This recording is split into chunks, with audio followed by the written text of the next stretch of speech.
is history, the future mystery. This moment is the gift.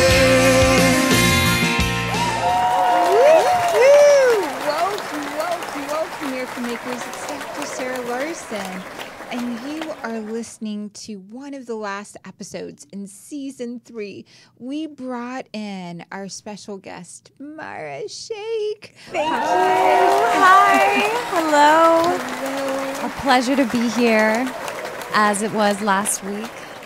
This is a show all about you realizing your potential. You've got a frequency inside you that no one else has.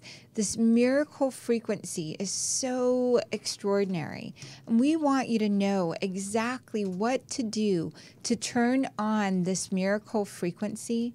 And most importantly, we want you to not sabotage or dampen what could happen for you. So by listening to this show, and this one in particular, we are in part 2 of ghosting. Myra, it's so beautiful to have you here again. Thank you so much. much. And it's something that your generation is dealing with a lot. So can you describe what ghosting is? Ghosting is the act of being unable to deal with your emotions, thus another person's emotions that you are engaged with in some way, and then therefore you flee the situation. You just completely cut them off without an explanation, without a reason, and you completely leave. And it does damage to you and to the other person. So ghosting is like disappearing without an explanation. It's acting as if another did not exist. And whether they're texting or writing or all the different ways that we have to communicate now, you've cut them off. That is what someone who, or you've been cut off, no matter what you've done. And it can be a romantic relationship, or it can just be a relationship that was just has deep intimacy for one person. Ghosting is such a problem today. 78% of those that are using internet dating report having been ghosted. And it's 78%. It's quite huge. And there's so much that happens. Why is this important to you personally? Personally, it's important because it takes away your personal responsibility if you are the ghoster, and it takes away a sense of self-worth if you are the ghostee.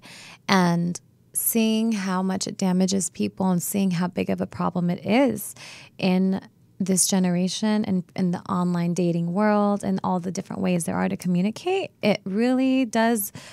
It's a big problem, and it's not being addressed in terms of how it really affects people. How it really affects people. And for me, I'm so passionate about each person, about you realizing your full potential, because I see that as the way humanity and all beings reach their full potential. I believe it's the way we bring heaven on earth here.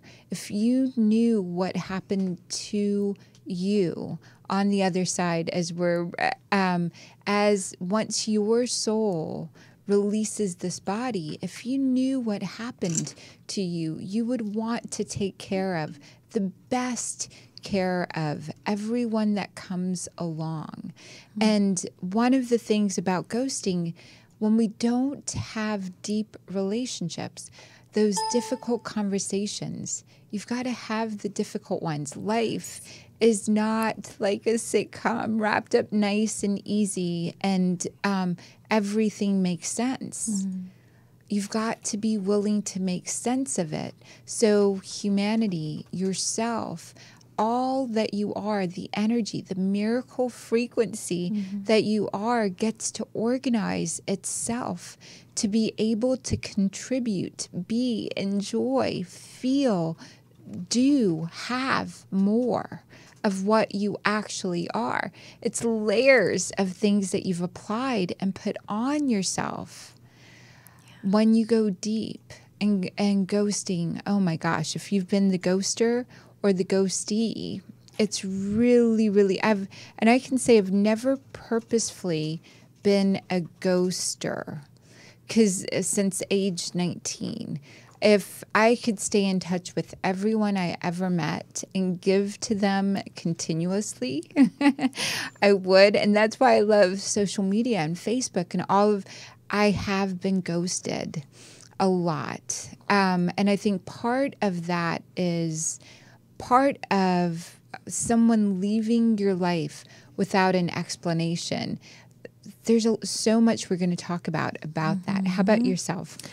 I would just like to speak to what you said about uncomfortable conversations and those having to be had, because I might butcher his quote, but Tim Ferriss says that you can measure your success by and large by the uncomfortable conversations that you can have in a situation, and that equals to success, because you can be courageous and scared at the same time. You don't need to be, it is uncomfortable. Uncomfortable situations do bring up all sorts of emotions, and they cause you to be vulnerable, but you can still be brave in the face of those things. So that's what we strive to embody. And I love Tim Ferriss's quote. That's such a beautiful quote, which is, and I often say, and we often are sharing, you've got to get comfortable being uncomfortable. And that thing of pushing yourself to the edge of your own seat. You know, when you're watching a really great movie or a great show and you're like, I wonder what's going to happen next. I wonder what's going to happen next. When you're living your life with great purpose, and it's not always comfortable, but you don't know what's going to happen. You're in this seat going, I wonder what's going to happen. You're on the greatest ride of your life because you're expressing a frequency and living in a moment that has never come before and will never come again in quite the same way. So I think that's such a powerful quote. I love it. Get comfortable being uncomfortable. There's so many ways to put it, and that's what our mantra: get comfortable being uncomfortable. Yes, so important. It's so if you're doing the same thing over and over again every day, doing the same actions, feeling the same way, you're being the same person. And to expect a different result is crazy, right? It's insanity. The insanity. Definition of insanity. And this beautiful process of getting into, I know you have a beautiful poem that you want to share as well. I love that poem. And I think that it speaks to the root of everything in terms of what people on a spiritual journey are looking for. And when you look at it with that lens, it becomes a really, really impactful thing to read. And it's one of my favorite Rumi poems. And I think that it hits home for a lot of people. It's so beautiful. Poetry expresses things quite often that we, in a language, in a way that connects with us so deeply. And your life is your art. Your life is your poetry, your friendships and your relationships. And so, Mara, I'd love for you to... The title of the poem is "We Can See the Truth in Your Eyes." For all you truth seekers out there, this is gonna tickle your fancy. So, I quote, "For ages you have come and gone, courting this delusion. For ages you have run from the pain and forfeited the ecstasy. So come, return to the root of your own soul. Although you appear in earthly form, your essence is pure consciousness. You are the fearless guardian of divine light. So come, return to the root of your own soul. When you lose all sense of self, The bonds of 1,000 chains will vanish. Lose yourself completely. Return to the root of your own soul. You descended from Adam by the pure word of God, but you turned your sight to the empty show of this world. Alas, how can you be satisfied with so little? So come, return to the root of your own soul. Why are you so enchanted by this world when a mine of gold lies within you? Open your eyes and come. Return to the root of your own soul. You were born from the rays of God's majesty, when the stars were in their perfect place. How long will you suffer from the blows of a non-existent hand?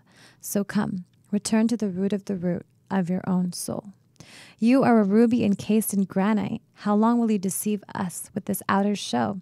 Oh, friend, we can see the truth in your eyes. So come, return to the root of your own soul. After one moment with that glorious friend, F capitalized, you became loving, radiant, and ecstatic. Your eyes were sweet and full of fire. Come, return to the root of your own soul. Shamsi Tabriz, the king of the tavern, has handed you an eternal cup, and God in all his glory is pouring the wine. So come, drink. Return to the root of your own soul. Soul of all souls, life of all life, you are that. Seen and unseen, moving and unmoving, you are that. The road that leads to the city is endless. Go without head or feet, and you'll already be there. What else could you be? You are that. What else could you be? You are that. The root of your own soul. And what does that mean to you? It means to me that all is not broken. You are not broken, even if you feel like you are. You are whole, and you just have to take off the layers of crap that's accumulated on your soul to be able to come back to the core of what you are. And you are that. You are divine love. You are pure consciousness in earthly form. And he just hits home, and he hits you. He hits you with all the poetic essence is just so beautiful and brilliant. So beautiful. In the arms of the beloved is it's the rendition of Rumi that we're reading from. That is so beautiful. So each person, if you have been ghosted, return to the root of the root. And it's a really painful thing to be the receiver of it. And if you don't share about what happened to you with a beloved that understands life a little bit more than you, has accomplished in the area of relationships, if you don't share, you affect your thyroid, you affect the throat chakra, you affect your heart. If you're afraid to share and you feel a great deal of shame around it, which is what often comes up, people internalize and make personal. And so reading and hearing the words of beloved Rumi, those beloved reminding you who you are, and the person that may have ghosted you, you will know all of it. You'll learn and understand all of it when you're no longer embodied in physical form. In the near-death experiences, I could see exactly what everyone felt and knew exactly who and how I had created that, how I had generated that space for source to come through. I could see that if I had been less afraid, more comfortable being uncomfortable, I could have contributed, given, and experienced more joy myself. Such a beautiful gift to give yourself, truly, truly to give what's possible to the world through feeling deeply, sharing and opening it up. And if you can't open it up with the person that ghosted you, open up with someone who is a beloved and just teach them to say back to you, don't take it personally. It has nothing to do with you. It's all about me not being able to go deeper. And so if you've been ghosted, talk about it. If it comes up in your mind, if it pops up, have language for yourself that says something to the effect of, it's not personal. I'll understand everything that happened. And to add more meaning to it, this is also a Rumi quote. Anything you want to add to that? That was beautiful. Just that brings us into the realm of dealing with emotions, I feel. Dealing with emotions, because that's what keeps people from expressing themselves, ghosting, lack of communication. All of that is so huge. So, yes. So all of the science and all of the latest work is really showing what a difference it makes. Your emotions are energy in motion. Your emotions either express and make more healthy your body, or they compress and shut down your body. When you ghost someone, you are leaving a fragment. You literally fragment your mind, your body in the energy field. The subconscious mind, your subconscious mind, no longer fully trusts you or anyone else going forward if you have ghosted someone.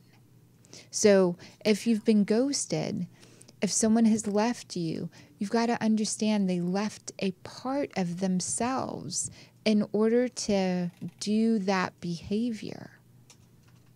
And so someone that ghosts has fragmented themselves, and they may have started it when they were a child. It may have been multiple generations of the way that their family deals with emotions. And so if you've been ghosted, for you to have empathy is one of those spaces. And it brings me to Rumi's poem.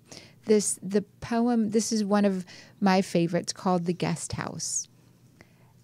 The guest house. This being human is a guest house. Every morning, a new arrival, a joy, a depression, a meanness. Some momentary awareness comes as an unexpected visitor. Welcome and entertain them all. Even if they are a crowd of sorrows who violently sweep your house empty of its furniture, still treat each guest honorably. He may be clearing you out for some new delight. The dark thought, the shame, the malice, meet them at the door laughing. Invite them in. Be grateful for whatever comes, because each has been sent as a guide from beyond. This is Jindal Rumi. When we don't take this poem means to me that person that ghosted you, or even you, if you've ghosted people, something from beyond came to help you in that moment become this for what's coming through you. So a baby who is feeling the temperature and is maybe uncomfortably hot starts screaming and kicking off the blankets. As a baby, you knew just kick off the blankets. And as soon as the blankets were off, you were back in a mood that was googly goggly. Yay! As we grow up, these sheets and these people and these relationships and these events, the baby had sheets on it, But we have all of these things like sheets that come, and we hang on to them and we wrap ourselves in them, giving them extra meaning, giving them extra emotion. Like a baby, if you've been ghosted, if you talk about it, and you talk about it and you shake it off and you cry about it, and then you're empty. You don't make it mean something about yourself. You go, gosh, I really wanted that to be a marriage proposal, or I really wanted that to be a business partner for life, or I really wanted that to be the surrogate sister that I didn't have, or the bro, right?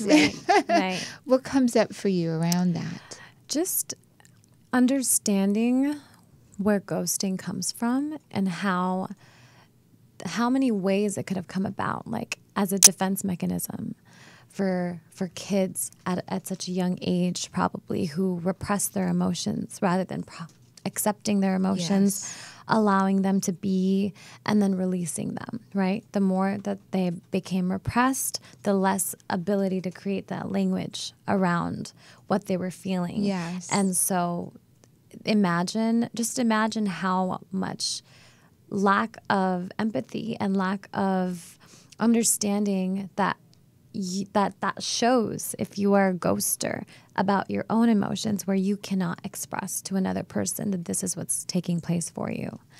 And there is a difference between expressing your boundaries with the person, I believe. Yes. And then if somebody chooses not to respect those boundaries and then you choose to cut them off, that's a different scenario.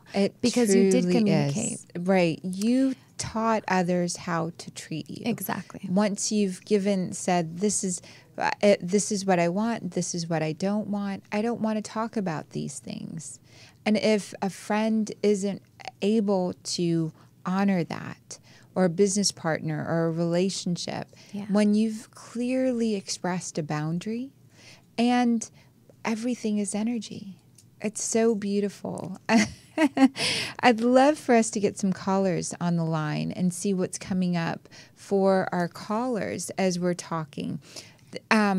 Defense mechanisms are so important. We all have them. We all have addictions. Mm-hmm. Some of them are easy to notice and mm-hmm. point out. Mm-hmm. We have an addiction to all of our emotions. Defense mechanisms are behavioral things that we bring up. And one of them is sometimes the healthiest defense mechanism is humor. That's a very healthy. It's a very healthy defense mechanism. Yes. If you can take what is and turn it into a joke, or if you can take what is and turn it into art and poetry, mm-hmm. the important thing that I really want us and both of us to get across is how you cannot take anything personally. So you can feel sad that it's gone, that person, and have emotion, empathy, and grow from it. And if you've been the ghoster in the past, one of the things that you can do is make a commitment going forward to not run when you have those uncomfortable emotions. Mm-hmm.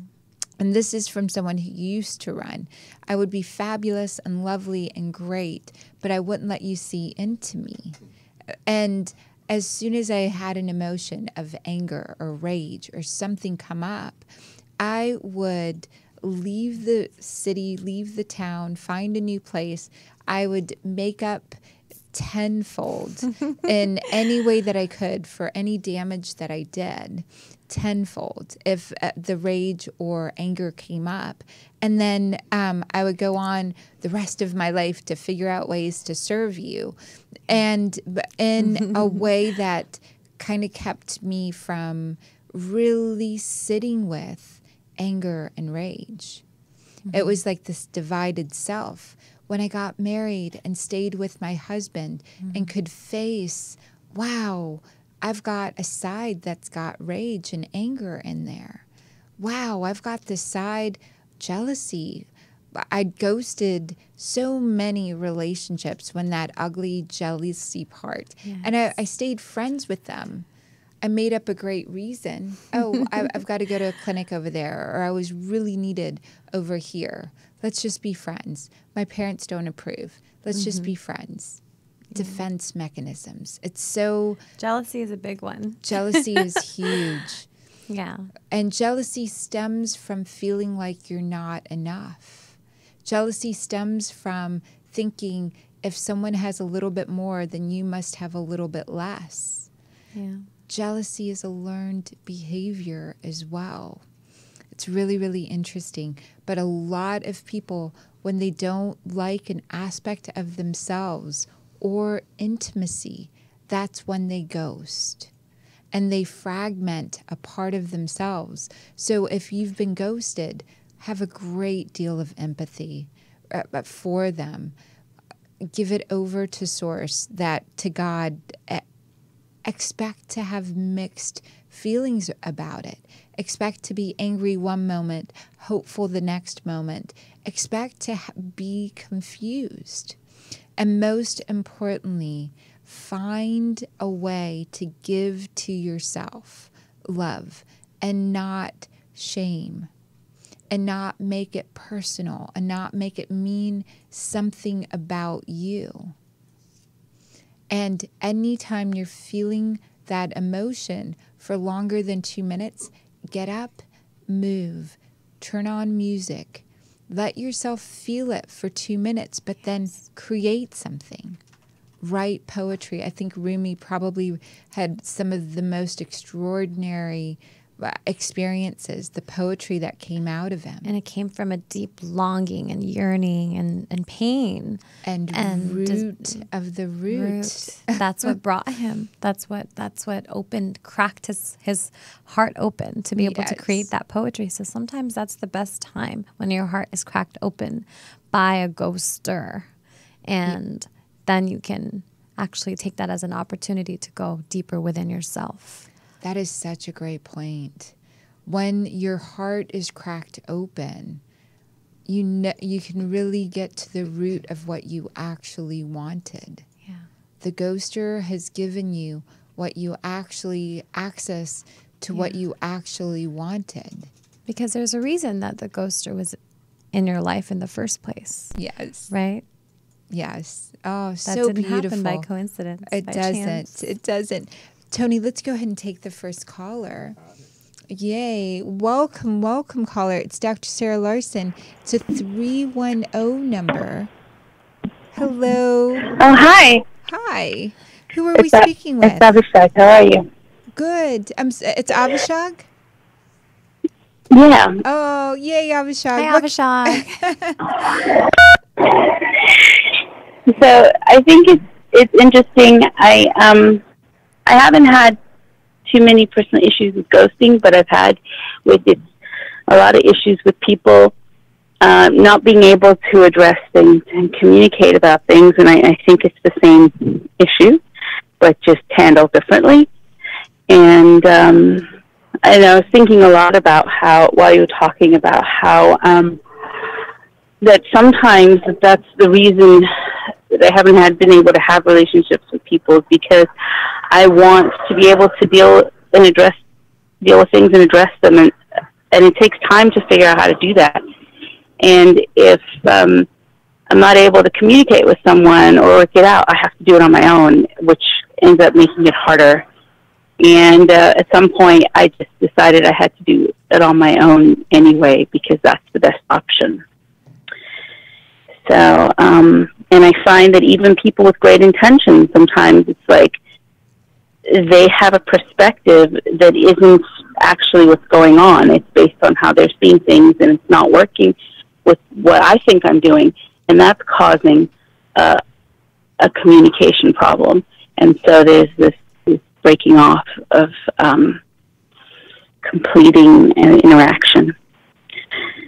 Anyway, so I'm that's so glad kind of you what was called, coming up for me while I Avishag, was and listening. It's so important that, because I want to address some of the stuff that you said right there. One of the things coming up is to really make sure you surround yourself with people that want to do the same thing as you. They want to go deeply into emotions. They want to discover the root of the root. And so and with my husband, Greg, in the beginning, we weren't going in deep and rooted and deep stuff. We were still on the surface of stuff. And today, we've gone through so much, we can go to the deep rooted stuff. But if I tried and we had to teach each other that we actually cared about what the other cared about enough to show the intimacy and show that. But it's really important where you're searching for the deepness in relationships as well. Yeah. And for someone to go down the rabbit hole of what you're interested in and what you love, that's the type of people that you want to really share that intimacy with, because otherwise it's like it's a losing battle, because you have this depth and level of ability to show yourself, and if another person can't reciprocate that, then it's not it's not reciprocity. And I've experienced that many times. I haven't been able to find people that I can do that with. So that's where therapy comes in, right? You want to pay for and get great therapy. You want to join groups that you can go in and you want to not take it personally. Yeah. It's family stuff, things that people for generations have not been able to deal with and address. You're like, all right, the buck stops with me. I'm gonna clear our lineage so it doesn't have to pass down to the kids. There was the first caveman, that went and found a different route to solving problems and having relationships than bonging someone on the head. And we, over time, have become more and more evolved because people that are willing to do the work. Yeah. Van Gogh, all the great artists, all those that suffered, channeled, even Rumi, channeled their work. Rumi wasn't understood. Some of the biggest thought leaders in the past were not understood by the powers that be. To expect and go get help if you're not able to do it with your friends and within the community. You've got to go find it from professionals and help unlock that. The thing that moves me the most in my business and in my personal life is working with people, the best people that I can find to work with, and being willing to be uncomfortable. Our expectation of humans have to be to bring them happiness. So in my relationship with Myra, if I am not serving her, if I'm not giving to her, then that's where success or failure for me gets measured. The thing is I can see how even in trying to be of service, there is so much misunderstanding or miscommunication. And I think it's getting to the point where it's like the only really way I can know what to do is by going inward and by going to my intuition and my guidance and asking and praying. It's just, I'm not saying that there's anything wrong with communication. It just seems that, though, even in that, it really only lands and connects and really shows when there is God in it. And I just, I think looking for the God in people is the better way for for me to go about this, and realizing that like even in the difficult situations, there's God in that. There's a good intention in that. So I'm not really. Yeah, I'm not really sure that looking for people per se is going to work as well as looking for God in people. I love it. I love the God in it. And I love that you're going deeper. And that's what great mentorship, leadership, teaching does. And you're mentoring and leading yourself because you haven't found it outside yourself. It's so beautiful. It's the best way. And that's what Rumi's poem is saying there as well. It's all within. And so you've got it right there. You are that deep going within, connecting deeply with God. And then I read this Indian parable once that said, love so deeply God that your beloved has to go to God to find you in it, in God. Love God so deeply in yourself. Find God so deeply. Find the faith so deeply that anyone that wants to connect with you, you're so filled with source, with faith, the universe, with flow, that anyone who wants, and it's the most attractive force on the universe. They have to seek God before they can seek you, which is so beautiful. And it's intimacy with yourself. Yes. Intimacy with yourself. I think that when I think about the most difficult situations, the most thing that was the most difficult was I just didn't know how to ask for help. I didn't know that it was real and that it was there and that what it looked like. And so I think I'm learning to do that now. But it doesn't matter what the situation was. It's like if I had known how to go in or connect with guidance and support, then it would have all felt complete or okay, all right. Like, at least that's what it seems like. So, Avishag, describe what it feels like to be all right for you. I think I feel that connection with rightness in my heart, or my solar plexus. And it's just when I just know and feel like you just feel the knowing. I don't know how to word it. And so that's perfect. And that's you feel the knowing, and that's when you feel all right. And how often do you self-generate that? So in meditation, I don't know. Well, what I do is I go towards where I'm not feeling it, where I'm not connected to it, and then I work in that area until I get there. Until you get there. So I don't know how to process that works for you. Because I feel like otherwise I'm just dancing around it. Awesome. Avishag, thank you so much. You've been so helpful. Find the God in it. Really, really becoming the source. That's so beautiful. Thank you, Avishag. Thank you for taking my call. You're welcome. Yay. Welcome, caller. It's Dr. Sarah Larsen and Myra. Hello. hello, caller. 805. Hi. Oh, my gosh. Oh, hi, Dr. Sarah. Oh, my goodness. Oh, that was so beautiful. And the Rumi poetry was just, I was crying. It was so lovely. And I'm going through like a crisis thing right now.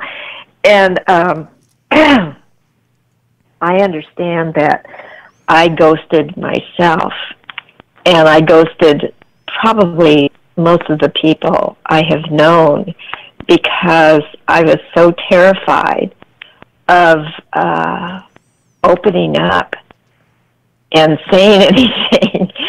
So here I am at this advanced age, and I've never really experienced intimacy.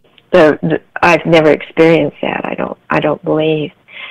So I was going through all this before the call. I was going through all this self-doubt and all this stuff, that normal stuff like, oh my goodness, I just wasted the whole incarnation. And then, yeah, and then I didn't know that about your history because I have had a long history of going from place to place, escaping, mainly because of relationships. So I would just leave. I would just get up and leave and go to a new place, and that's how I survived. So it's interesting that you have that pattern as well. Anyway, that's what I'm saying, and I feel that my heart is breaking open, which is good. Anyway, that's where I am right now. Audrey, thank you so much for sharing this. And it's and we say this so often, no one else can do it for you. And what Avishag brought up, and Avishag's been like a long-time member. She was part of personal development for extraordinary people, like in 2008. She's been part of this world. You've come and been part of this world, and this breaking open, this, you've got, if you are still breathing, you have more than enough time to really create everything that you're here to create. Oh, that's so reassuring. Isn't that beautiful? Thank you. This part of being really gentle with yourself and the inviting the joy, the feelings, all of it, momentary awareness over and over again, and being intimate with yourself. And this practice of really going in and listening to your little girl inside you.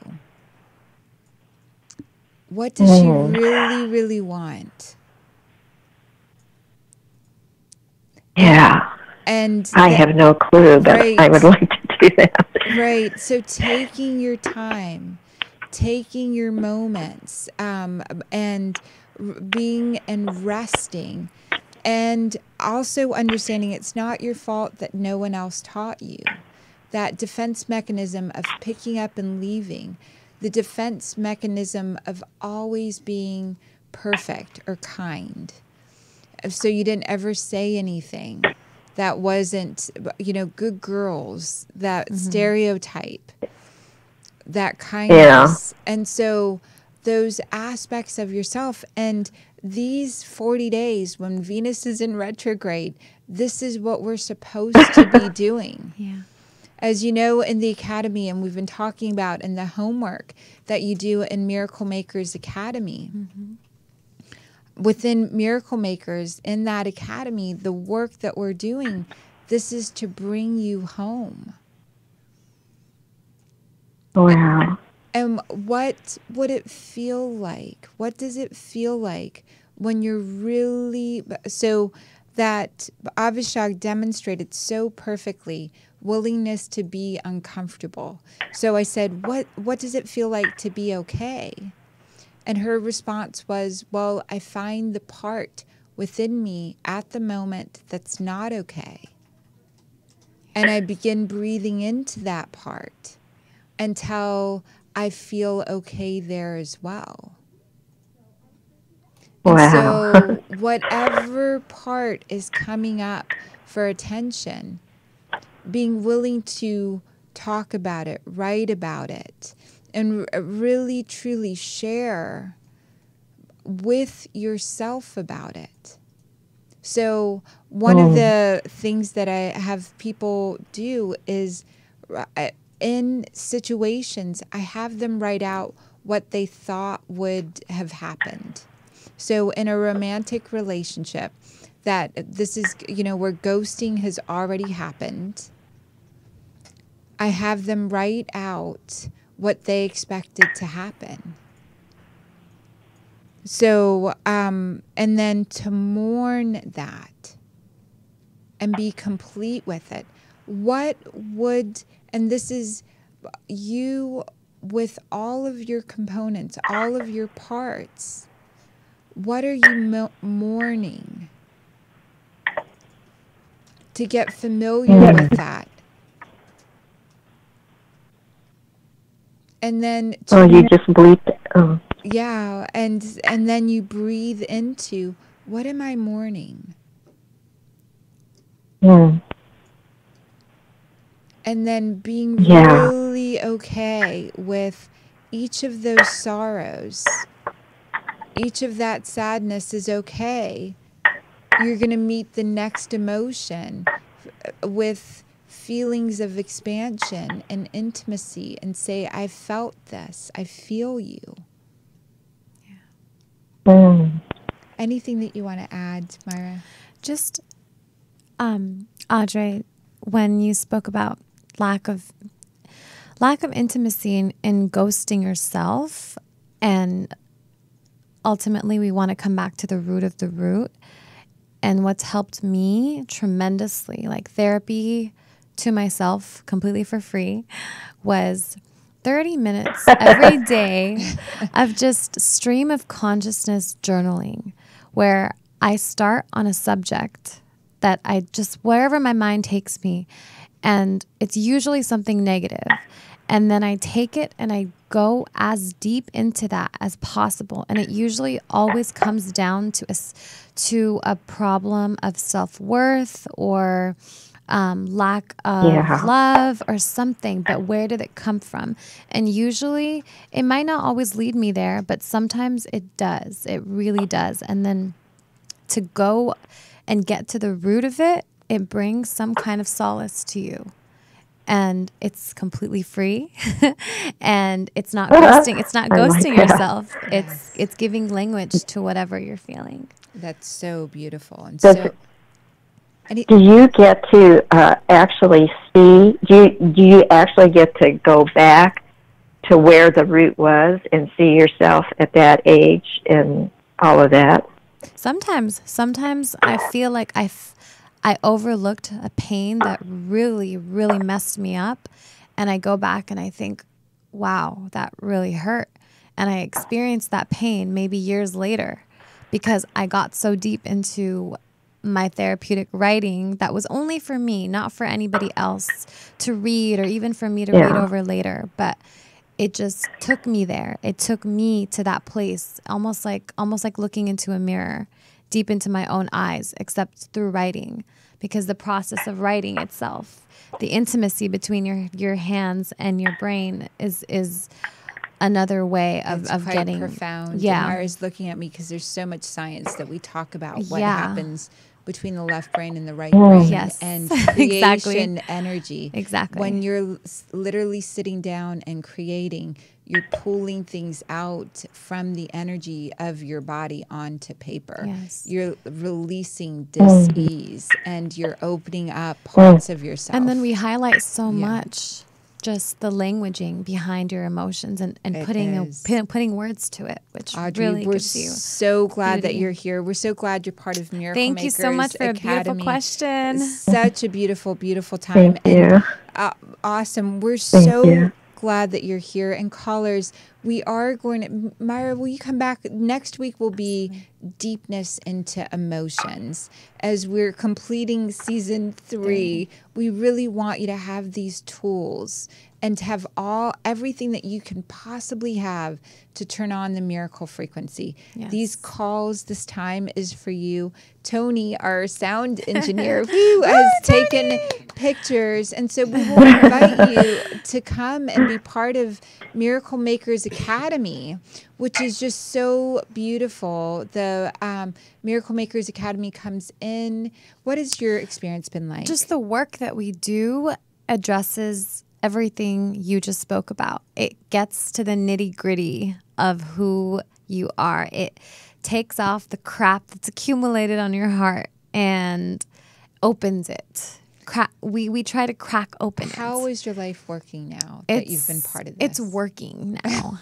It's working now. It's a journey. I'm every single day, but just what's opening up when you open your heart and open, when you keep everything in alignment and when you address what the pains are and where it came from and how to circumnavigate those pains and turn it into something positive, right? Because nothing just happens for no reason. Nothing happens by chance. So when we do the homework and we do the inner work, and that's what it's geared to do, and we do. You can help so many more people. You make such a difference in the world. And what you're here to do gets done. So you get to have more fun and more and play. And more play. Well, thank you, Miracle Makers. We will see you again next week. Thank you. Thank you. Bye for now. So much love. Bye-bye. The past is history, the future mystery. This moment